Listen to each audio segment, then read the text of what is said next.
Well, how about a pleasant picture to get your Saturday evening started out there? Brian Pierce over in Gallup getting a great-looking shot of a hummingbird. I don't think this is touched up at all. He even told me how he took the picture, but I know exactly how he got it here. He shipped this to us as pics at krqe.com, and if you'd like to do the same, we'd love to see some of your photos as well. Now, over around Gallup, it's been kind of a gray day out there. Notice this dew point 41 in Grant. Similar story back into Gallup. What that means is there's still some moisture out there. Now, the moisture maybe not as great as it was just a couple of days ago, but that doesn't mean those showers and storms can't get going.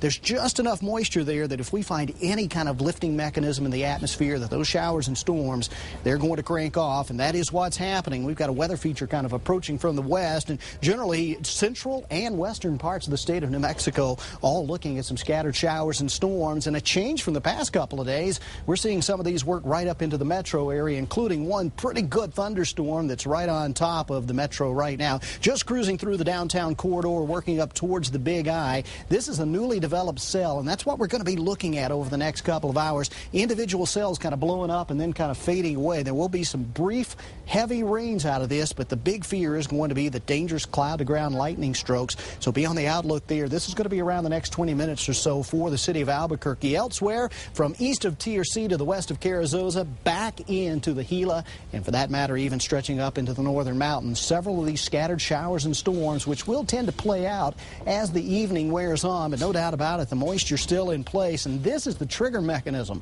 Low pressure coming in from the west. It's not a huge storm, but it's enough of a weather feature to kind of spark off those showers and storms. Come tomorrow, we're going to find it parked up over the Four Corners, so we're going to see the shower emphasis shifting to the north.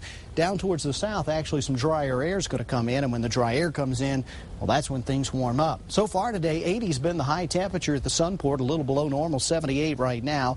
That has a lot to do with the nearby shower and thunderstorm that's in the area as we speak. And as we look at temperatures around the rest of the state, you'll see a trend towards cooler stuff in the west where the moisture is generating the showers. Back to the east, it's a little toasty and may stay that way for the next couple of days. Now, I think there will be another round of showers and storms to deal with, but primarily I think the northern half of New Mexico will be where we'll feature that, and that's what you're looking at as we take you region by region here. And those areas under the clouds and with the scattered showers will be coolest. Obviously down south where we're warming up, it's going to be warmest with lots of 90s showing up. And we'll see even more 90s on into next week as we continue a drying trend in general across the area. Highs tomorrow are going to be somewhere near 80 degrees in the East Mountains. I think we could still see another shower or two somewhere near the crest of the Sandia. As far as generating another heavy downpour in the metro area, may or may not happen. Chances are only going to be about 20% for that. Better chances for rain up to the north in the northern mountains.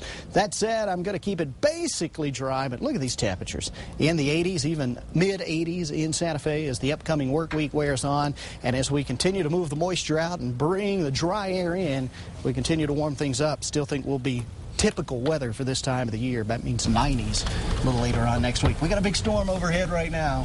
We'll keep watching that one. Okay. Thank you, Jason. Here's a look at